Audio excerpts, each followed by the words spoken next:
Thursday's Supreme Court ruling that race could no longer be considered in college admissions has sent shockwaves through some minority communities and has gained mixed reactions from Asian Americans, including some who say they have benefited from affirmative action and see how race-conscious admissions were designed to help marginalized groups.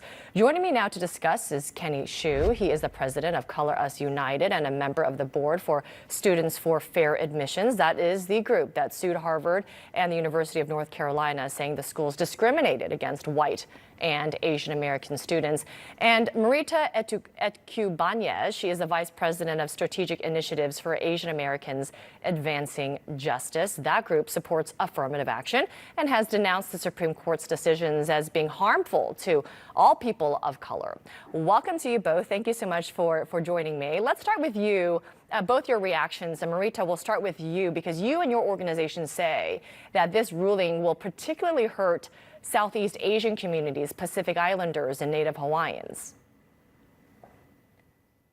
Yes, our organization, Asian Americans Advancing Justice, AAJC, is deeply disappointed that the Supreme Court found Harvard and UNC's admissions programs unlawful. The court's decision flouts nearly 50 years of legal precedent and denies our country's long history and current reality of racial inequality.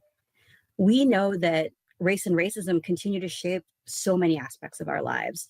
For many Americans, this is undeniable. And in the Asian American community, which, as you noted, is tremendously diverse, we can just look at the last few years when we've been scapegoated and blamed for COVID-19, which has resulted in increased anti-Asian hate. So it's important to note that there is no evidence of discrimination against Asian Americans at Harvard or that Asian Americans had lower admissions because of affirmative action. After weighing the evidence presented, the district court judge found no evidence of discrimination. Okay. Moreover, a significant majority, go ahead. Sorry, so you say no evidence, Kenny. I'm sure you beg to differ. Definitely there is evidence. If you look at the data, an Asian American with, at the top academic decile of on the academic rating has a lower chance of getting admitted to Harvard than a Black American at the 4th lowest decile, and a Hispanic at the 6th lowest, and a white person at the 9th lowest. So there is discrimination, and it is heterogeneous.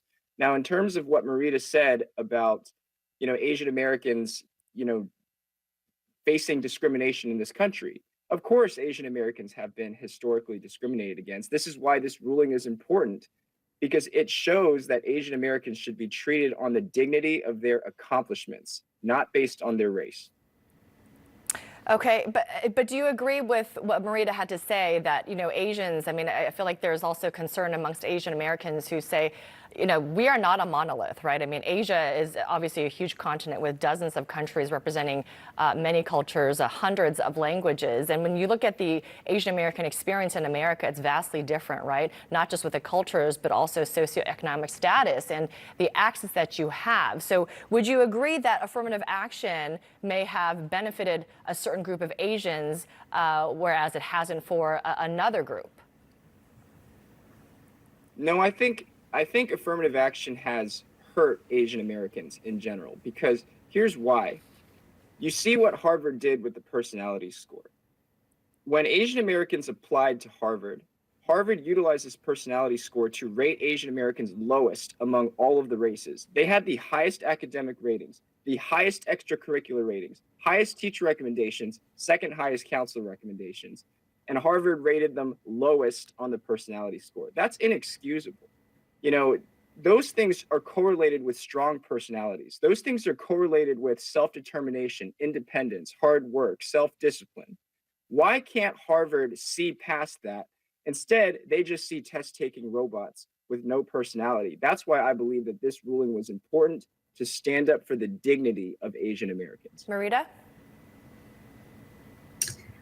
That argument presumes that standardized tests like the SAT are the best and fairest measures of merit.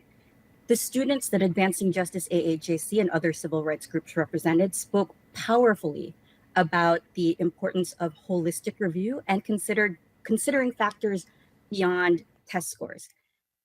Our organization is in this because we understand that Asian Americans are being leveraged as a wedge in these matters, and we are adamant that our community not be used to divide communities of color.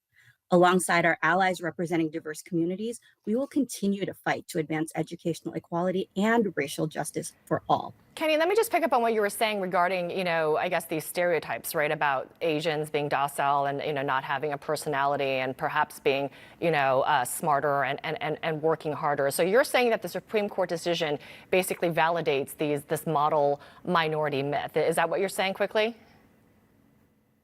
That it's being employed? No, that's that this not what model I'm saying. minority myth is being employed when admissions counselors are looking at, Asian American applicants? So what I'm saying is that Asian Americans are diverse in so many respects, right? Just me talking to Marita right here, we're diverse in culture, diverse in ambition, diverse in intellect, all kinds of things.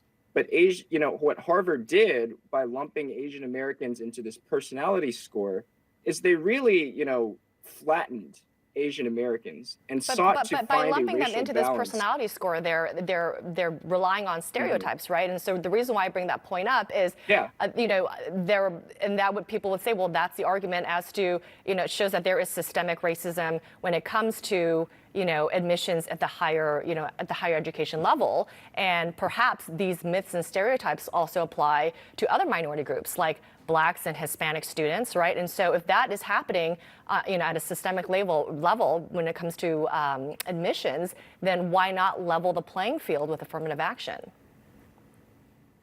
That is precisely what I'm saying. I'm saying there is systemic racism against Asians in the college admissions level.